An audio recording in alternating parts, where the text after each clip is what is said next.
Hi folks, Canadian Prepper here. So if you've been watching this channel for a while, you've probably seen some of the many videos I've done which go into great depth about what an electromagnetic pulse is, the potential risk factors associated with it, and what's being done to address the problem. Up until now, there has been no real government initiative to tackle this problem until recently, when Donald Trump signed an executive order calling for a plan which seeks to better prepare the United States and its allies for the threats posed by EMP. However, the sudden motives for this move are unclear, and for reasons that we're going to discuss in this video, it's going to be a long time before these safeguards are put in place. So let's talk about it.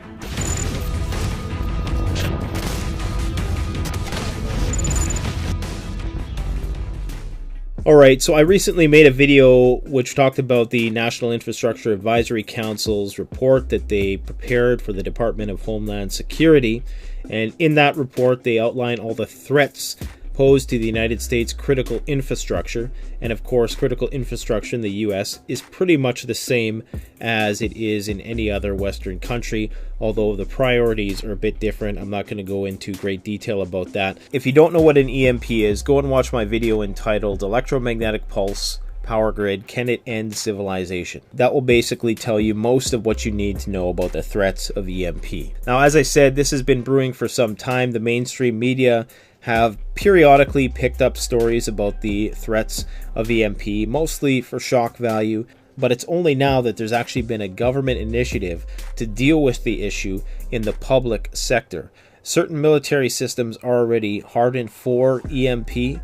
One of the major hurdles, however, is that the public and private sectors need to work together in order for any strategy that seeks to harden the grid against EMP for it to work.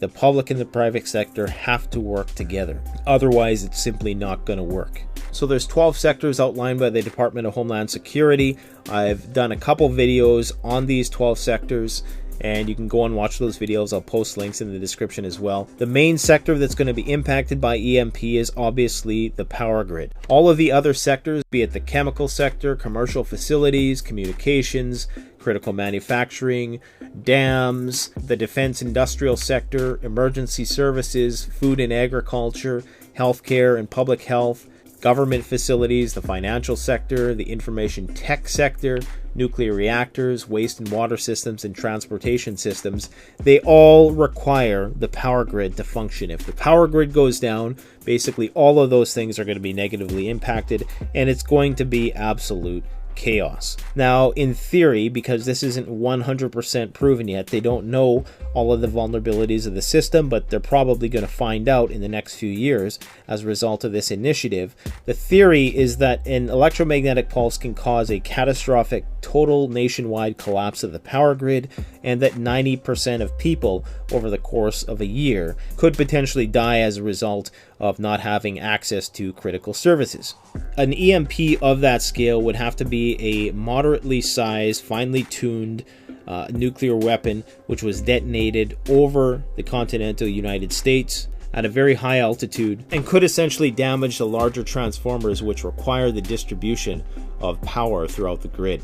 Often these transformers are manufactured outside of the United States and require parts from all around the world. And in the best of times, it can take up to 2 years to get some of these transformers delivered. So if you could imagine in a without rule of law anarchic scenario that might follow a 6-month plus prolonged grid down scenario, trying to fix transformers in the thick of that would be very challenging, to say the least. Needless to say, the nation would be under some pretty intense martial law situation at that point. That's the only way you'd ever be able to maintain order in order to repair the grid. There's also the threat of coronal mass ejection from the sun, which would result in a solar flare, which would essentially fry the power grid. This happened in the 1800s. It happens periodically. There was an event called the Carrington event, which fried telegraph lines, and they said that it was so luminous that you could see the northern lights all the way from the equator. This is well documented. This is not a theory. This is well documented fact. And if something like that, of that magnitude, were to happen today, we would be in big trouble. Our power grid simply is not prepared to endure that sort of thing. So no matter which side of the political spectrum you're on, it's a good thing that they're starting to look at this and that they're going to do some research. Now, people should be aware that the timelines for the implementation of safeguards against EMP are probably still going to be many years out, because if you go through this actual report, which is fairly lengthy, it outlines some timelines and some targets which are fairly reasonable and realistic and achievable, so long as there's not too much bureaucracy that gets in the way. But the fact is that it's probably going to take 4 years to implement anything that is going to significantly safeguard the United States against these sort of things. And there has been much debate around whether or not it's even possible to safeguard the power grid, at least in its entirety, from an electromagnetic pulse effect. I can't remember the exact video. If I can find it, I'll post a link into the description, but there is a engineer who's explaining that the transformers, the way they're designed, at least in their current form, it'd be very challenging to hardwire them against electromagnetic pulse. Other people argue to the contrary. Needless to say, it's going to cost billions of dollars. They say it's only going to cost a few $1 billion, but you can probably multiply that number many times over if you actually want to get the job done right, and that's typically how these things are.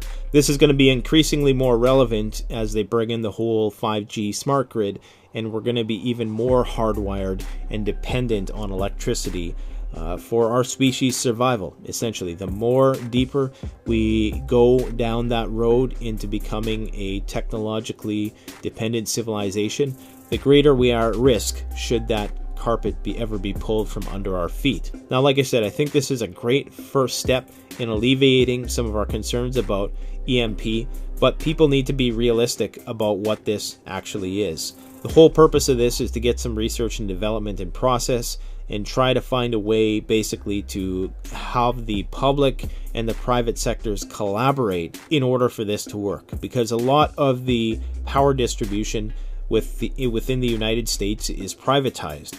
So you have to provide incentives for those power companies to harden their grid against EMP. Otherwise, it doesn't work if somebody isn't partaking. If there's weak links in the chain, then that creates vulnerabilities within the system. So I'm just going to read you a little snippet of this executive order. I'm going to post a link in the description to the actual article that you can read. It is the policy of the United States to prepare for the effects of EMPs through targeted approaches that coordinate whole of government activities and encourage private sector engagement. The federal government must provide warning of an impending EMP, protect against, respond to, and recover from the effects of EMP through public and private engagement, planning, and investment, and prevent adversarial events through deterrence, defense, and nuclear non-proliferation efforts. To achieve these goals, the federal government shall engage in risk-informed planning, prioritize research and development to address the needs of critical infrastructure stakeholders, and for adversarial threats, consult intelligence community assessments. People have been advocating for years for the government just to actually look at this. There's whole commissions which have devoted themselves to this task. So this really is a very meaningful achievement for a lot of those people.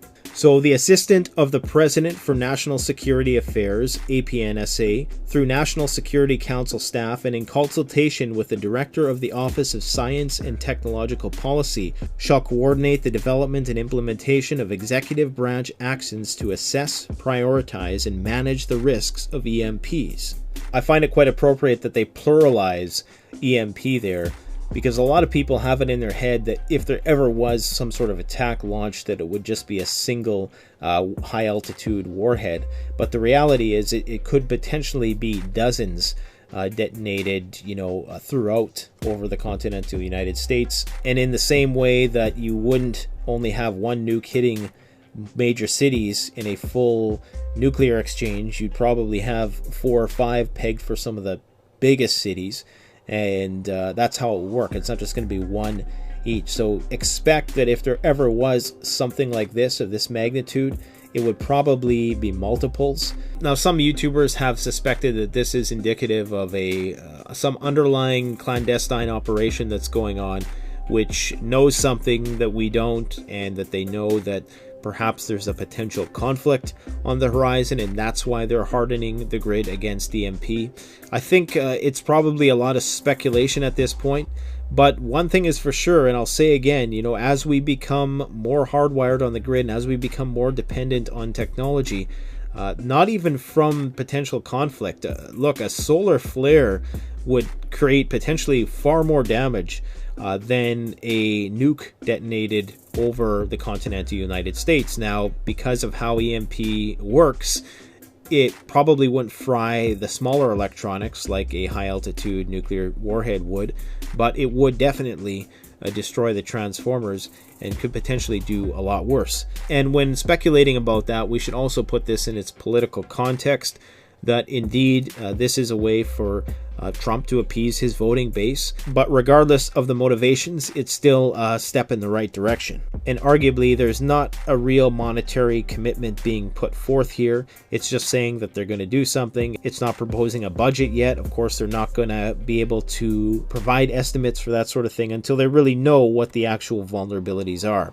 So this is a good political play by Trump, because it appeases his voter base without actually having to commit a whole lot from the federal budget, at least for the next 2 years. I mean, they'll put in a couple $1 million to research and development and consulting, but the big work is not going to start for several years on this. That's what people need to understand. So if we get hit within that time, we're still screwed. And as I've said before, there are some cynical engineers out there who don't think that we can adequately mitigate the EMP threat, at least not with conventional methods. So just to put in perspective how long this is going to take, there's a subsection within the document which indicates that within 4 years of the date of this order, the Secretary of the Interior shall complete a magnetotelluric survey of the contiguous United States to help critical infrastructure owners and operators conduct EMP vulnerability assessments.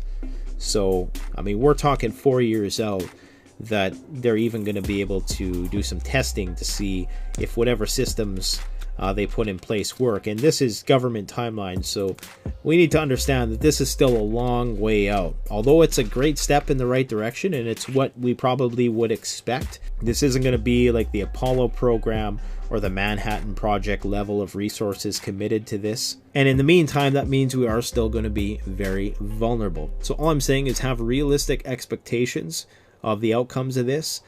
It's not time yet to throw away your Faraday cages, not by a long shot. And please, if you have any insights, if you've read through the executive order yourself and you were able to infer some other points of significance, feel free to make note of that in the comments section below. Thanks for watching. Canadian Prepper out. The best way to support this YouTube channel is to support yourself by gearing up through CanadianPreparedness.com or BugOutRoll.ca. Premium quality gear at the best possible price using the incredibly secure and easy to use Shopify platform. We offer free shipping to the United States for orders over $200 USD and free shipping to Canada over $75. So support the channel by supporting yourself.